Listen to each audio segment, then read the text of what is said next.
She's a beautiful girl.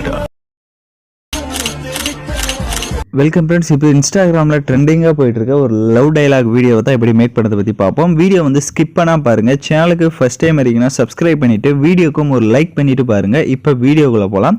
So KineMaster application open பண்ணிக்கோங்க. Create new ஆப்ஷனை select பண்ணுங்கள். மேலே இம்போர்ட் அப்படின்னு ஒரு ஆப்ஷன் இருக்கும், அதை கிளிக் பண்ணுங்கள். ப்ரீசெட் வந்து உங்களுக்கு கொடுத்துருப்பேன், ஸோ அதை வந்து செலக்ட் பண்ணிக்கோங்க. ப்ரீசெட்டை செலக்ட் பண்ணுறதுக்கு முன்னாடி உங்கள் மொபைல் டேட்டா ஆன் பண்ணிக்கோங்க, அப்போ தான் எஃபெக்ட் எல்லாம் டவுன்லோட் ஆகும். நெக்ஸ்ட் ப்ரீசெட்டை செலக்ட் பண்ணிங்க அப்படின்னா ஆட்டோமேட்டிக்காக உங்களுக்கு ப்ராஜெக்ட் வந்து கைன்மாஸ்டரில் இம்போர்ட் ஆகும். ஸோ இப்போ நெக்ஸ்ட்டு நான் சொல்கிற ஸ்டெப்பை ஒன் பை ஒன்னாக ஃபாலோ பண்ணிக்கோங்க. ஏதாவது லைட்டாக மாற்றிட்டீங்க அப்படின்னாலும் உங்களுக்கு வீடியோ வராது, அதனால் கரெக்டாக ஃபாலோ பண்ணிக்கோங்க. ஸோ ஃபஸ்ட்டு லைட்டாக மூவ் பண்ணி பார்த்தீங்க அப்படின்னாலே உங்களுக்கு நான் வந்து சில இமேஜஸ் எல்லாமே ஆட் பண்ணி கொடுத்துருந்துருப்பேன். ஸோ அதெல்லாம் எந்த ஒரு சேஞ்சஸுமே பண்ணிடாதீங்க. நெக்ஸ்ட் அப்படியே மூவ் பண்ணி பார்த்தீங்கன்னா உங்களுக்கு பிளாங்காக அந்த மாதிரி இமேஜஸ் வந்து இருக்கும். ஸோ இப்போ வீடியோவோட ஃபஸ்ட்டுக்கு வந்துடுங்க. ஃபஸ்ட்டுக்கு வந்துட்டு பேக்ரவுண்டில் பார்த்தீங்கன்னா ஒரு இமேஜ் கொடுத்துருப்பேன். அந்த இமேஜை செலக்ட் பண்ணி ரீப்ளேஸ்ன்ற ஆப்ஷன் இருக்கும், அதை கிளிக் பண்ணிவிட்டு நீங்கள் எந்த ஃபோட்டோ வச்சு எந்த ஒரு உங்களுக்கு யாருக்கு நீங்கள் மேக் பண்ணலான்னு நினைக்கிறீங்களோ அவங்களோட ஃபோட்டோவை இப்போது செலக்ட் பண்ணிட்டீங்க அப்படின்னா அந்த இடத்துல உங்களோட ஃபோட்டோ வந்து செட் ஆகிடும். எகைன் வீடியோவோட ஃபஸ்ட்டுக்கு வந்துட்டு லேயர் ஐகானை கிளிக் பண்ணுங்கள். டெக்ஸ்ட் பிஎன்ஜி கொடுத்துருப்பேன், பியூட்டிஃபுல் கேர்ள் அப்படின்றது, அதை செலக்ட் பண்ணிக்கோங்க. அந்த டெக்ஸ்ட்டை லைட்டாக ஜூம் பண்ணிவிட்டு அதை இந்த மாதிரி சென்டரில் வந்து ஷோ ஆகிற மாதிரி கரெக்டாக ஸ்க்ரீனுக்குள்ளே கவர் ஆகணும். ஸோ அதுக்கேற்ற மாதிரி கரெக்டாக வந்து இந்த மாதிரி செட் பண்ணிடுங்க. செட் பண்ணிவிட்டு ஃபஸ்ட் இமேஜ் முடிகிற இடத்துக்கு வந்துட்டு அந்த டெக்ஸ்ட்டை செலக்ட் பண்ணி ரைட் சைடு சிசர் ஆப்ஷனை கிளிக் பண்ணி ட்ரீம் ரைட் கொடுத்து எக்ஸ்ட்ரா இருக்கிறத கட் பண்ணிக்கோங்க. ஏன்னா ஃபஸ்ட் இமேஜ் எந்த அளவுக்கு இருக்கோ அந்த அளவுக்கு தான் அந்த டெக்ஸ்ட் பிஎன்ஜி இருக்கணும். இப்போ எகைன் அந்த டெக்ஸ்ட்டை செலக்ட் பண்ணிவிட்டு ரைட் சைடு இன் அனிமேஷன் இருக்கும், அதை கிளிக் பண்ணுங்கள். ஸோ அதை கிளிக் பண்ணிவிட்டு இங்கே வைப் டவுன் ஒரு ஆப்ஷன் இருக்கும், ஒரு எஃபெக்ட்டு, அதை கொடுத்துட்டீங்க அப்படின்னா அந்த டெக்ஸ்ட் வந்துட்டு உங்களுக்கு அனிமேஷனில் வரும். ஸோ வைப் டவுன் அப்படின்றத கொடுத்துக்கோங்க. இப்போ நெக்ஸ்ட் லைட்டாக மூவ் பண்ணிங்க அப்படின்னா உங்களுக்கு இந்த மாதிரி தான் வந்து மல்டிபிள் இமேஜஸ் வந்து இருக்கும். இப்போ பேக்ரவுண்டில் இருக்க அந்த பிளாக் இமேஜை செலக்ட் பண்ணுங்கள். ஸோ நான் ஆட் பண்ணியிருக்கேன் சமந்தா ஃபோட்டோ செலக்ட் பண்ணாமல் பேக்ரவுண்டில் பார்த்தீங்கன்னா பிளாக் இமேஜ் நான் செலக்ட் பண்ணுறதை பார்த்தீங்கன்னா தெரியும். ஸோ அந்த இமேஜை செலக்ட் பண்ணி ரீப்ளேஸ்ன்ற ஆப்ஷனை கிளிக் பண்ணுங்கள். உங்களுக்கு ஹார்ட் பிஎன்ஜி இமேஜ் வந்து கொடுத்துருப்பேன். ஸோ அந்த இமேஜை வந்து நீங்கள் செலக்ட் பண்ணிக்கோங்க. ஸோ இதை செலக்ட் பண்ணிட்டீங்க அப்படின்னா இப்போ உங்களுக்கு பார்த்தீங்கன்னா உங்களுக்கு பேக்ரவுண்டில் அந்த இமேஜ் வந்து கரெக்டாக செட் ஆகிடும். ஸோ அதனால் கரெக்டாக நான் சொல்கிற மாதிரி ஃபாலோ பண்ணிவிடுங்க. இப்போ இந்த இமேஜஸ்லாம் எப்படி நான் வந்து சேஞ்ச் பண்ணணுன்றதையும் சொல்லிடுறேன். இதுக்கு பார்த்தீங்க அப்படின்னா எல்லா ஃபோட்டோவும் நீங்கள் ஸ்க்ரீனில் பார்த்தீங்கன்னா தெரியும், ஃபோட்டோஸ்க்கு மேலே ஃபுல்லாகவே ஒயிட் கலரில் ஒரு பார்டர் வந்த மாதிரி இருக்கும். ஸோ அதை வந்துட்டு எப்படி மேக் பண்ணணும் அப்படின்ற வீடியோவை இப்போ நான் ஸ்க்ரீனில் போடுறேன், அதை பார்த்துட்டு நெக்ஸ்ட் இந்த ஸ்டெப்பை ஃபாலோ பண்ணிக்கோங்க. பிக்சல் லேப் அப்ளிகேஷன் ஓப்பன் பண்ணிக்கோங்க. ஓப்பன் பண்ணிங்கன்னா உங்களுக்கு இன்டர்ஃபேஸ் இந்த மாதிரி தான் ஷோ ஆகும். அதில் நியூ டெக்ஸ்ட்னு இருக்கும், அந்த டெக்ஸ்ட்டை செலக்ட் பண்ணிவிட்டு மேலே டெலீட் ஆப்ஷன் இருக்கும், அதை கிளிக் பண்ணி இந்த டெக்ஸ்ட்டை டெலீட் பண்ணிக்கோங்க. இப்போ லெஃப்ட் சைடே மேலே ஒரு ப்ளஸ் ஐகான் இருக்கும், அதை செலக்ட் பண்ணுங்கள். அதில் ஃப்ரம் கேலரின்னு இருக்கும், ஸோ அதை கிளிக் பண்ணிங்கன்னா உங்கள் கேலரியில் ஓப்பன் ஆகும். இப்போ நீங்கள் எந்த ஃபோட்டோஸை வந்து பேக்ரவுண்ட் எரேஸ் பண்ணி வச்சுருக்கீங்களோ அந்த ஃபோட்டோஸை செலக்ட் பண்ணிக்கோங்க.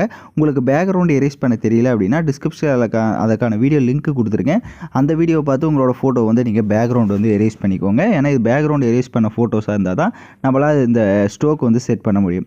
இப்போ நெக்ஸ்ட்டு நீங்கள் பேக்ரவுண்ட் எரேஸ் பண்ணி வச்சுருக்க ஃபோட்டோவை செலக்ட் பண்ணிவிட்டு டிக் ஐகானை கொடுத்துக்கோங்க. அதை இந்த அளவுக்கு கொஞ்சம் ஜூம் பண்ணிக்கோங்க. ஃபோட்டோஸை ஜூம் பண்ணிவிட்டு கீழே பார்த்தீங்கன்னா உங்களுக்கு தேட ஒரு ஆப்ஷன் இருக்கும், அதை செலக்ட் பண்ணிட்டு அதில் அப்படியே ஸ்க்ரோல் பண்ணுங்கள். ஸ்டோக்குன்னு ஒரு ஆப்ஷன் இருக்கும், அதை எனேபிள் பண்ணிட்டீங்க அப்படின்னா உங்களுக்கு இந்த ஸ்டோக் ஓப்பன் ஆகிக்கும். இப்போ அதில் கீழே பார்த்தீங்கன்னா ஸ்டோக் வித்தின் இருக்கும், ஸோ அதில் வந்துட்டு ஒரு 8 கொடுத்துக்கோங்க. 8 கொடுத்துட்டிங்க அப்படின்னா இப்போ உங்களோட ஃபோட்டோ சுற்றி பார்த்தீங்கன்னா அந்த ஒயிட் கலரில் வந்து அந்த பார்டர் மாதிரி ஷோ ஆகும். இப்போ அப்படியே பேக்கில் வந்துட்டு கீழே பார்த்தீங்கன்னா 4th ஆப்ஷன் இருக்கும், அதை செலக்ட் பண்ணுங்கள். அதை செலக்ட் பண்ணிட்டு அதில் டிரான்ஸ்பரண்ட்னு ஒரு ஆப்ஷன் இருக்கும். ஸோ இதை கிளிக் பண்ணிட்டீங்க அப்படின்னா இப்போ நம்மளோட இமேஜ் வந்து பிஎன்ஜி மாதிரி வந்து செட் ஆகிறதுக்கு வந்திருக்கும். ஸோ அந்த டிரான்ஸ்பரண்ட்ன்றதை செட் பண்ணிவிட்டு இப்போ மேலே பார்த்தீங்கன்னா சேவ் ஐகான் போட்டு ஒரு ஆப்ஷன் இருக்கும், அதை கிளிக் பண்ணி சேவ் ஆஸ் இமேஜை செலக்ட் பண்ணுங்கள். இதில் டிஃபால்ட்டுன்னு இருக்கும், அதை கிளிக் பண்ணிட்டு அல்ட்ராவில் கொடுத்துட்டு சேவ் டு கேலரின்னு கொடுத்துட்டிங்க அப்படின்னா இந்த ஃபோட்டோ வந்து உங்களுக்கு கேலரியில் சேவ் ஆகிடும். இப்போ நம்ம கைன்மாஸ்டரில் மறுபடியும் எடிட்டிங்கை ஸ்டார்ட் பண்ணிடலாம். இப்போ அந்த வீடியோவை பார்த்துட்டு வந்திருப்பீங்க. ஸோ அதில் இருக்கிற மாதிரி பிஎன்ஜியை நீங்கள் கன்வெர்ட் பண்ணிட்டீங்க அப்படின்னா ஃபஸ்ட்டு இருக்கிற இமேஜை செலக்ட் பண்ணுங்கள். இப்போ கரெக்டாக வந்துட்டு ஃபஸ்ட் இமேஜை செலக்ட் பண்ணுங்கள், சமந்தாவது செலக்ட் பண்ணிவிட்டு ரீப்ளேஸ்ன்ற ஆப்ஷன் இருக்கும், அதை கிளிக் பண்ணிவிட்டு இப்போ நீங்கள் பிக்சல் லேப்பில் அந்த பிஎன்ஜியாக கன்வெர்ட் பண்ண இமேஜை ஒரு இமேஜை செலக்ட் பண்ணுங்கள். செலக்ட் பண்ணிட்டீங்க அப்படின்னா அந்த இடத்துல இந்த இமேஜ் வந்து உங்களுக்கு செட் ஆகிடும். ஸோ அந்த இமேஜ் வந்து ரொம்ப பெருசாக இருக்குது, இல்லை கொஞ்சம் கிராப் பண்ணணும் அப்படின்னா ரைட் சைடு கிராப்பிங் ஆப்ஷன் இருக்கும். அதை கிளிக் பண்ணிவிட்டு நீங்கள் வந்து அதை கிராப் பண்ணி உங்களுக்கு கரெக்டாக அந்த இப்போ நான் எந்த அளவுக்கு ஸ்க்ரீனில் வந்து செட் பண்ணியிருக்கிறனோ அந்த இமேஜோட சைஸு அதுக்கேற்ற மாதிரி வந்து செட் பண்ணிக்கோங்க. இப்போ நெக்ஸ்ட்டு லைட்டாக மூவ் பண்ணி பார்த்தீங்கன்னா நெக்ஸ்ட் இமேஜ் வரும். அதையும் அதே மாதிரி தான் ரீப்ளேஸ் ஆப்ஷனை கிளிக் பண்ணிவிட்டு இந்த ஆக்சுவலாக இந்த செக்ஷனுக்கு மட்டும் பார்த்தீங்கன்னா ஒரு 6 PNG இமேஜ் வந்து தேவைப்படும். 6 PNG இமேஜ் வந்து இந்த இடத்துக்கு மட்டும் தேவைப்படும். ஸோ இப்போ நான் எந்த மாதிரிலாம் நீங்கள் ரீப்ளேஸ் ஜஸ்ட்டு நீங்கள் வந்துட்டு பிஎன்ஜியாக 6 இமேஜை கன்வெர்ட் பண்ணிட்டீங்க அப்படின்னா நீங்கள் ரீப்ளேஸ் ஆப்ஷனை கிளிக் பண்ணியே இந்த 6 இமேஜும் இப்போ ஸ்க்ரீனில் இருக்கிற மாதிரி நீங்கள் செட் பண்ணிக்கலாம்.